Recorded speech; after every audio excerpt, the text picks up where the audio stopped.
Hey guys, this is Callan LOF, and thank you very much for all of your responses on the last episode. I really appreciate it, and I got a lot of requests, and I was kind of surprised to see that Davix was actually number one. Now you're seeing the little Davix here, and there's a reason for that. It's because I was sad after seeing all those responses when I realized that my big Davix figure that I've had years ago in the past has actually been destroyed for quite a while now.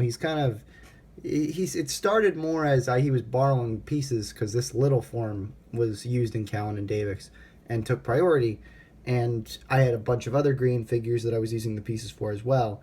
But eventually, he just sort of fell apart, as you might have experienced yourself when you have a mock that you just don't use that much anymore. And as it keeps going on, he's still got a few ball joints or a few good pieces left on his decaying body, if you will. So yeah, I'm pretty sure there's very few remains now of the original figure, but there is still surprisingly a lot to talk about with this little guy, even though I've already actually done a how-to on him that you can find on this channel. So if you actually want to build this guy yourself, you can. Um, but yeah, well, I guess let's start with the guitar. David designed it because it's a nice little acoustic guitar, and though the big Davix traditionally had this larger electric guitar, he stuck mostly to the acoustic one because I never really got into the guitar aspect of the show much, other than him twiddling on the couch and one quick scene of him being a guitar teacher, and you don't even really see him teach. You just see him at his workplace, and it's very empty because it was a bare bones set that I put together really quickly. So yeah, there's that. That's a little bit of tidbit information that you already knew. Probably. Anyway, but yeah, so the guitar. It's an acoustic little guitar. It's a nice little design. I'm very happy with it. David did a good job on that. Uh, I guess that takes us to Callan and Davix as a show. And the main reasons that it's not still happening is because uh, David moved out. He's actually out on his own now, and when we really started getting the show going, he was at college. So we never really were as together as we had been in the past while we were making Callan and Davix. But for a while we made it work. But really the main thing that kind of killed it, and I believe I've mentioned this before on the main channel, is the fact that uh, my heart wasn't really in it as much as when I originally made it. I wanted to make something that I could be proud of, but what I ended up doing is making it just sort of kind of a cheap ripoff of Onapex and Pals. It has a very similar style with two brothers, but even worse, what's worse than that is that I didn't really give them two distinct personalities. Davix is just kind of like the grumpy one who owns the place. He's more responsible and he's grumpy, but he didn't really have a real obvious character. And then Callan didn't either. He was kind of a loser and kind of pathetic, but nothing really specific.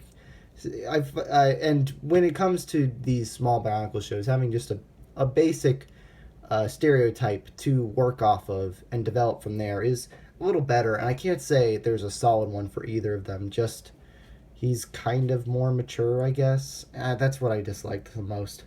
Um, I guess another thing I can mention is that as far as Davix's go, we had a lot of ideas for potential episodes, and there was one jokey idea potentially of doing something where Davix got shrunk or something. I'm a midget, and just because I guess that's just funny because he's already pretty small, and then how do you get even smaller than that? Well, I guess this is how. I don't know. Yeah, we never really even wrote a script for that one. We just had this little figure lying around, and David thought it might be cute, so yeah, that was just an idea. Uh, and the final thing that I'll talk about is the aspect of the mask with his eyepiece. I do like this eyepiece a lot. And a fun fact for you, Davix has probably switched masks more times than Callan himself has, and that's because I have a number of these. In my old Bricklink days, I would pick up as many of these as I could for a reason that I'm about to explain to you now, because as you probably know, these holes in the mask, you can stick Lego sticks in them, but because they weren't explicitly designed for that purpose, they're not. They wear down over time, actually. So if you the longer you have this in there, the looser it's gonna get. Let me see if I can. I'm not saying that all of these were in his history. I'm just saying I picked up a bunch because because eventually they loosened up over time the longer he had one. I just changed one out, and it looks like I'm getting in some of the unused ones right now. Here you go. See, there's a really loose one, and that's just not really handy, especially on camera when you're animating, and you just want there's another one. It's especially frustrating when you're trying to do stop motion and you want everything to stay the same until you make a movement change. Yeah, this figure is actually pretty terrible for that because he has this backpack piece that's attached by Lego studs. Really, I have never been very good at making figures that are conducive for stop motion animation, but what can you do?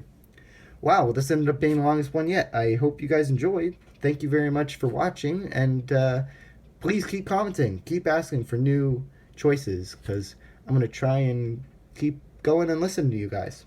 Appreciate your time. Thanks for watching. I'll talk to you guys later. Bye.